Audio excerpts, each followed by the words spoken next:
Buscando la verdad, en la revista de opinión Democracia, vamos a iniciar la jornada de entrevistas con el doctor César Pazimiño, catedrático, investigador científico, con algunos temas vinculados con el sector de la salud pública. Quisiera iniciar por este ligero repunte, de acuerdo a los datos oficiales, del contagio del COVID. Por cierto, gracias a la vacunación, no tenemos la mortalidad que hubo meses y años atrás debido a los contagios y cuando la vacuna no existía. ¿Cómo valoraría esta situación hoy, 2 años después, doctor César Pazimiño? Muy buen día. Hola, buenos días.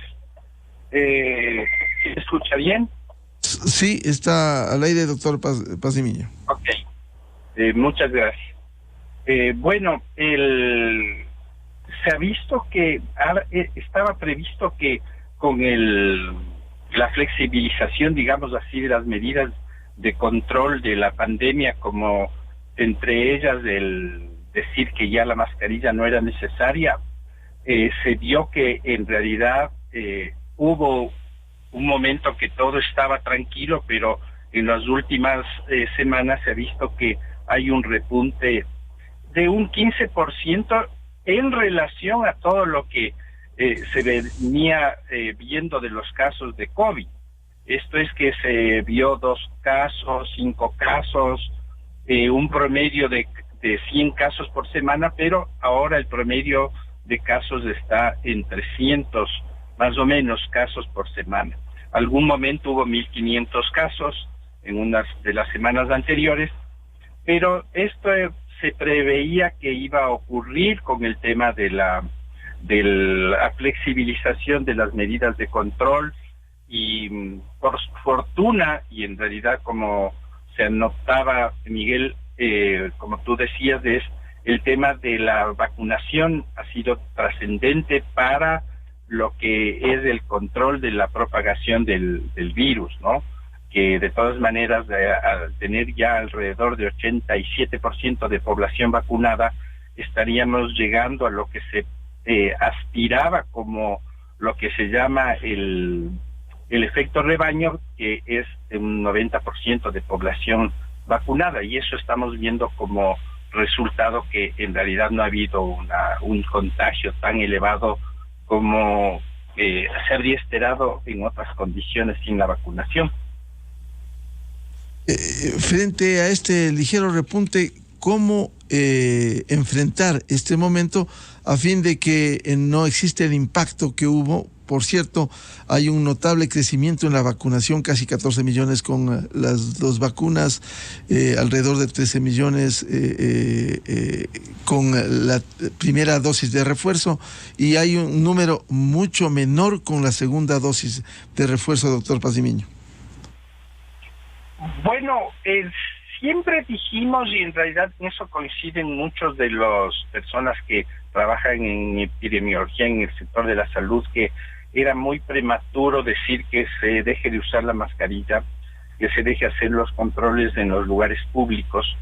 Y yo vuelvo a decir, por fortuna no ha habido un incremento dramático de los casos, ¿no? Entonces, estaba viendo las cifras últimas del ministerio, que hay 1 muerto, 2 muertos, que todavía eso es doloroso, digamos, aunque sea 1, pero de todas maneras sí ha habido una buena respuesta inmunológica de la población, y por eso es que no hemos tenido la gravedad tan grande que se ha visto, por ejemplo, en China, en Shanghái, ¿no? Que acaban de confinar a su población de 27 millones de personas.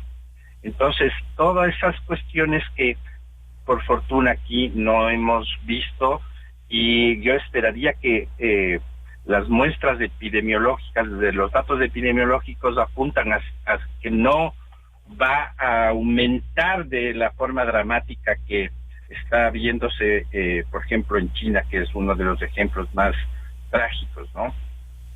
¿Cuán importante es en una sociedad en vías de desarrollo, doctor Pacimiño, los procesos de vacunación? Y no solo hoy en la coyuntura, 2 años después del inicio de la pandemia, hay otros que permanentemente y han tenido eficacia, como la vacunación contra la influenza. Sin embargo, vemos que hay campañas y luego termina. Hace un par de semanas, cuando nos registramos la segunda dosis de refuerzo, preguntábamos por la influenza y nos dijeron, se acabó la semana anterior, se acabó la campaña y ya no existe este momento. ¿Cómo mantener de manera sostenida estos procesos de vacunación? Bueno, las campañas de vacunación son por periodos o cuando coinciden las épocas complejas. Por ejemplo, la de la influenza normalmente se vacuna a partir de octubre, noviembre, diciembre, donde son las épocas de rebrotes del virus de la influenza. Entonces, bajo esa perspectiva, normalmente en el mundo coinciden las campañas de vacunación con estas épocas estacionales en que aumenta. Yo apuntaría más bien a las otras vacunas, que son las vacunas infantiles, incluso todas estas nuevas vacunas que han surgido para control de enfermedades que producen mortalidad o producen problemas. Hay que recordar que el año 2019 recién desaparece la poliomielitis a partir de el Programa Mundial de Vacunación, en que se quita la poliomielitis del mundo. El último continente que deja la poliomielitis fue África, el año 2019. La viruela, ya que estamos también con esta nueva moda del virus de la viruela del mono, desaparece en el mundo en 1980. En el Ecuador la última campaña de vacunación fue en 1978. Entonces, estas campañas de vacunación tienen que seguir el de la tuberculosis. Se vio que cuando se centró las campañas de vacunación en el COVID, bajaron las vacunaciones de las otras enfermedades como la vacuna triple, tosferina, tétanos y paperas. Bajaron en la frecuencia de vacunación del Ecuador, pero se está retomando. Esperemos que eso se mantenga, porque en realidad sí protege a la población infantil sobre todo. Y la gente que nos vacunamos de viruelas del año 78-80, estamos protegidos de manera cruzada con nuevo virus que apareció de la viruela del mono. Por suerte no es un virus tan agresivo como el de la viruela mismo, ni es tan contagioso, entonces no se prevé una pandemia. Doctor Pacimiño, muy importante el apunte que ha hecho usted sobre esto de las vacunas. Quisiera añadir uno a la vacuna contra el papiloma, que también escasea. ¿Cómo evitar? Eso es parte de la prevención que el Estado debiera acometer para hacer una vacunación masiva. En algunos establecimientos empezaron a hacerlo y luego suspendieron por un lado y por otro fueron selectivos solo con las niñas y no los niños, a sabiendas de que niño o niña adolescente pudiera ser transmisor del papiloma. ¿Cómo lograr una política que persiste en el tiempo y acometa de una manera masiva en estas campañas, doctor Pacimiño? Yo creo que es importantísimo el tema del papiloma virus, porque refleja cómo un país tiene que ser educado en los riesgos de enfermedades. La vacuna del papiloma virus protege 70% de mujeres y hombres que tienen cánceres, sobre todo mujeres que tienen cáncer uterino, pese a que los hombres pueden tener cáncer de pene por el papilomavirus. Entonces, si hacemos campañas de educación sobre lo importante que sería vacunar a las mujeres con esta vacuna, podríamos ahorrarnos en los gastos que produce el cáncer de útero.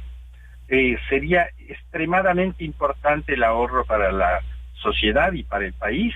Entonces, se tiene un poco de miedo de esta vacuna por todas estas teorías de conspirativas de que las vacunas hacen daño, los movimientos antivacunas, pero no se está viendo que hay una solución realmente trascendente que es la vacuna del papilomavirus. Se protege el cáncer, entonces hay una vacuna contra el cáncer. Las personas deberían estar conscientes de que si tengo una vacuna contra el cáncer debo ponerme, hombres y mujeres, en edades que tengan relaciones sexuales. El momento que empiezan, entonces sí vale la pena hacer toda una campaña de educación sobre este tipo de beneficios que producen las vacunas. ¿Y qué sucede cuando desde el Estado no se ha planificado debidamente a fin de contar con el número de vacunas adecuadas? Porque, doctor Pazimiño, en el plano privado, este tipo de vacunas tiene su costo, y un costo alto, que no permite el acceso normal a las familias para hacer este tipo de prevención con la vacuna. Bueno, siempre, al menos yo he defendido que la salud pública tiene que ser un derecho que en realidad el Estado cubre este derecho, ¿no? Entonces el derecho a la salud, el derecho a la vacunación tiene que ser manejada desde el Estado, porque así evitas varias cuestiones como son el tema del negocio que hay atrás de los sistemas de vacunación privado, y el beneficio va a ser más generalizado. Entonces el Estado tiene que asumir lo que son estas campañas de vacunación masiva, y eso creo yo que estamos fallando porque se centró mucho y por suerte se centró en el tema de la pandemia del COVID, pero se descuidó otros sistemas de vacunación. Entonces una vez que, digamos así, termina la pandemia, los planes de salud todavía no están muy claros hacia dónde van a ir. Y en ese sentido yo sí recalco que la salud tiene que ser manejada por el Estado, tiene que ser gratuita, de acceso amplio y de alto nivel. Y una de las cuestiones que se ha visto que ocurre efectivamente es que cuando se transfiere la responsabilidad de la vacunación al sector privado exclusivamente, existen desigualdades en el acceso a este sistema de vacunación y al final de cuentas a la salud de la población. Doctor Pazimiño, tenemos en agenda y vamos a plantear respecto de la alerta por la viruela del mono. El Ministerio de Salud dio cuenta ayer que no registra evolución clínica para la enfermedad y que tras la investigación epidemiológica realizada al primer caso en análisis de la viruela del mono, el Ministerio de Salud informó: la evolución clínica del paciente no es compatible con los signos y síntomas de la enfermedad. El nexo epidemiológico se ha registrado a profundidad y se ha generado los aislamientos respectivos, y que con estos antecedentes se podrá descartar el caso en análisis en las próximas horas. ¿Cómo enfrentar esta alerta por la viruela del mono, doctor Pazimiño? Bueno, ahora tenemos mucha tecnología de evaluación de procesos virales, ¿no? Esto de la viruela del mono y del virus que produce, en realidad en el mundo hay alrededor de 400 casos, no más. El tema central es que este virus es endémico en el centro de África y en África occidental. Entonces, esto, si bien para África representa un peligro con una muerte, se calcula de 1% con una de las variantes del virus y del 30% para la otra variante del mismo virus estamos hablando de la viruela del mono, fuera de África se extendió la variante que produce menor agresividad, que en último caso produciría el 1% de mortalidad. Sobre todo en niños y en población vulnerable. Pero de ahí hablar de que es un peligro para toda la humanidad en este momento, la misma Organización Mundial de la Salud dice que no ve que se vaya a producir una pandemia con este virus, pero que hay que tener justamente las medidas de control a partir de las personas que tengan la sospecha. En el caso del paciente ecuatoriano se tenía la sospecha y efectivamente se ha descartado que sea viruela del mono, por lo tanto no tendría ningún caso. No es así, por ejemplo, Argentina y países vecinos como México y, bueno, Estados Unidos, donde tienen un número importante de casos de este tipo de viruela, y sobre todo se ve que se producen por intercambio de personas por viajes, ¿no? Al final este tipo de virus se contagia por cercanía muy próxima entre personas.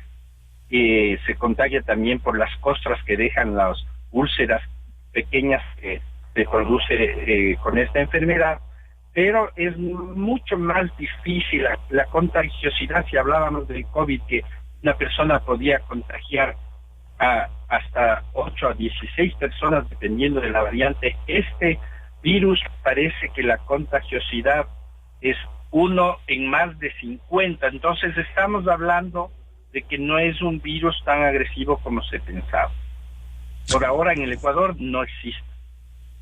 Doctor Pazimiño, ¿y cuáles serían las prevenciones frente a esto que ha aparecido en el planeta?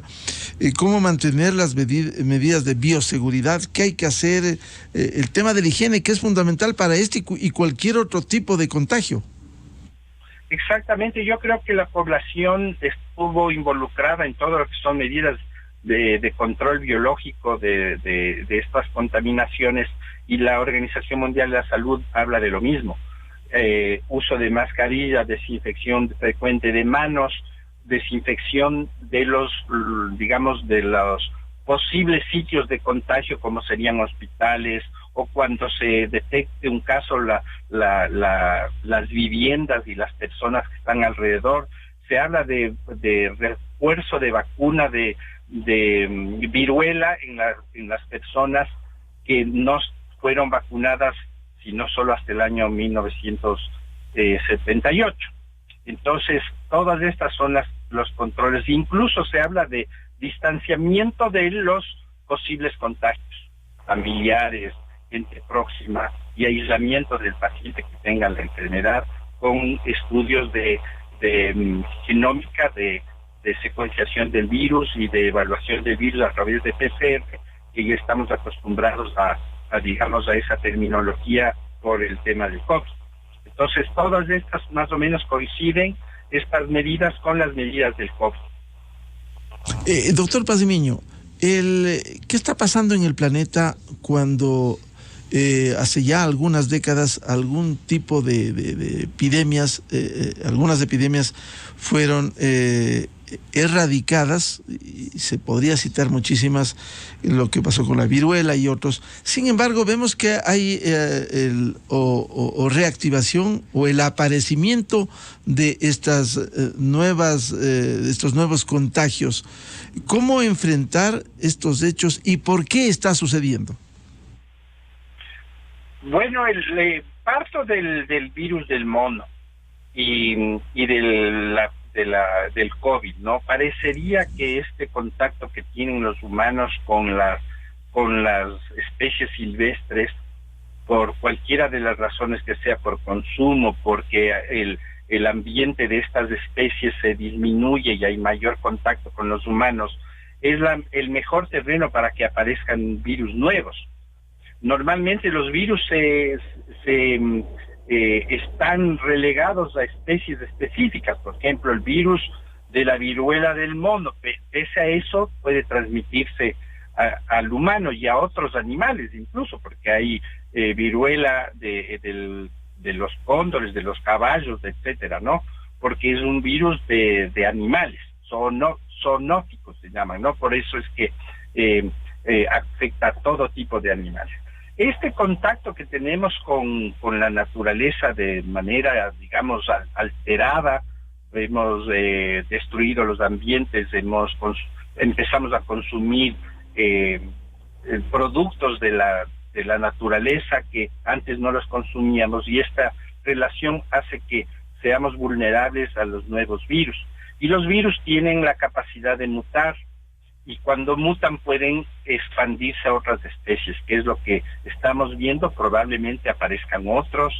Este virus del mono se conoció en realidad en el año 58 y no se le dio mayor atención. Apareció una epidemia, digamos así, en el año 80 en Estados Unidos, y el 89 otro brote, pero vuelvo a decir, hay países que tienen este virus como endémico, ¿no? Por ejemplo, el Congo y el centro de África. Entonces, todavía podríamos esperar que aparezcan nuevos virus por este tipo de contacto que tenemos. Y el virus también interesa expandirse, entonces se expande a cualquier especie. Y los otros contagios de otros... el COVID durante los últimos 2 años, el problema de la influenza antes, es decir, cómo ir enfrentando con políticas que emanan desde la Organización Mundial de la Salud. Bueno, yo pienso que ahí vamos a abogar por los microorganismos, ¿no? Los microorganismos les interesa sobrevivir, y para sobrevivir necesitan huéspedes, y si tengo un huésped a mano, como son los humanos, van a aparecer nuevos microorganismos que van a tener esta opción de contaminarnos, ¿no? Entonces, lastimosamente no puede haber una campaña de 0 contagios en el mundo, porque siempre va a haber un microorganismo que se adapte mejor, que invada las especies. Si bien tenemos 0 casos de poliomielitis, 0 casos de viruela, justamente nos estamos enfrentando a mutaciones del virus, sobre todo el de la viruela, que está volviendo a tener importancia. Entonces, mientras lo que podemos hacer es seguir investigando los casos raros de enfermedades que vayan apareciendo y que tengan las características de enfermedades infecciosas, para tener algún tipo de política de salud pública. Mientras tanto, la política de salud pública es la que hemos estado teniendo: vacunación, campañas de vacunación frecuentes, seguir con los planes de vacunación existentes y estar alertas a los cambios que también puedan producirse con virus nuevos o bacterias que vayan apareciendo, para ir tomando las medidas según el caso.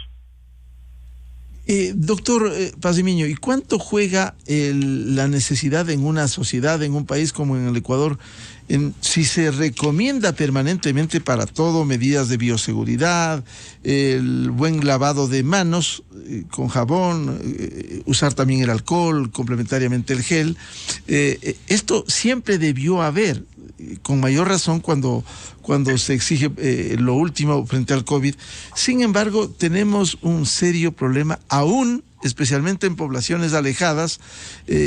No todos los 221 consejos cantonales del país cuentan y sirven con una agua potable, con saneamiento, con alcantarillado. Es decir, allí no hay una amenaza, un peligro frente a la falta de medidas plenas de saneamiento. Bueno, no hay una falta de digamos de responsabilidad. Yo creo que la sociedad ha aprendido a que tenemos que tener medidas de seguridad, de estas que hemos estado frecuentemente impulsando, como son las medidas estas de uso de mascarilla, aislamiento.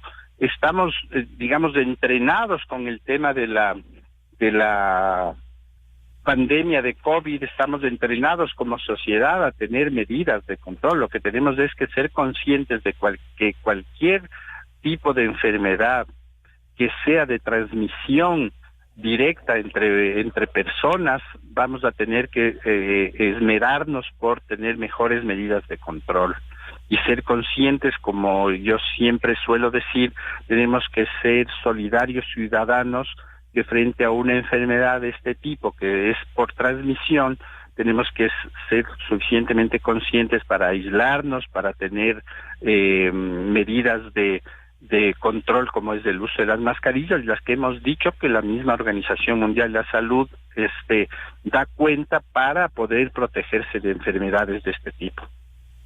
¿Y cuál sería su recomendación frente a este panorama la situación que vivimos del COVID, que como bien ha señalado no es para alarmarse, pero sí para mantenerse latente respecto del ligero incremento de contagios?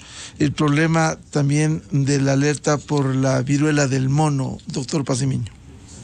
Bueno, yo creo que primero tenemos que estar informados sobre las cuestiones que nos puede involucrar en el tema de salud, sobre todo de este tipo de enfermedades, ¿no es cierto?, contagiosas. Tenemos que estar informados, tenemos que estar tranquilos, porque, por ejemplo, para el tema de la viruela del mono, hay tratamientos, hay antivirales específicos, se habla de todo lo que estamos, digamos, preparados, estamos mejor preparados para un tipo de enfermedad como la viruela del mono. No estábamos preparados para el COVID, pero hemos aprendido a convivir con las medidas que hemos tenido para esta enfermedad. Entonces creo que hay que estar tranquilos, tenemos que informarnos y sobre todo confiar que el desarrollo científico de la humanidad está en buen camino en este sentido. Bien, al doctor César Pazimiño, catedrático, investigador, muchas gracias por ilustrarnos en un tema importante en materia de salud pública y las pandemias o epidemias que ha pasado el planeta. Muy amable, doctor Pazimiño, por atender a la revista de Opinión Democracia. Muchas gracias por la invitación a conversar de este tema. Muchas gracias, muy amable. 7:04 en el territorio continental ecuatoriano. Vamos a una pausa publicitaria y de inmediato tenemos previsto un debate sobre la situación económica y cómo incrementar las inversiones en el país. Invitados los economistas Walter Spurrier, el doctor Rodrigo Espinosa y el presidente del Comité Empresarial Ecuatoriano, Miguel Ángel González. Miguel Rivadeneira en la revista de Opinión Democracia. Inicio de espacio promocional y publicitario. Soy madre de Brittany, que está cursando el 5º grado. Antes de la pandemia tenía que caminar como 5 kilómetros para llegar a la escuela. Siempre llegaba cansada a la casa. Cuando nos tocó volver a clases presenciales pensé que iba a seguir el mismo problema. Pero este gobierno reabrió la escuelita que está cerca de la casa. Qué bueno que los 700 millones asignados para educación hayan llegado a mi comunidad también. Este es el Ecuador de las oportunidades. Uno donde todos juntos nos encontramos con el país que siempre soñamos, porque juntos lo hacemos posible. Este bicentenario lo celebramos gracias a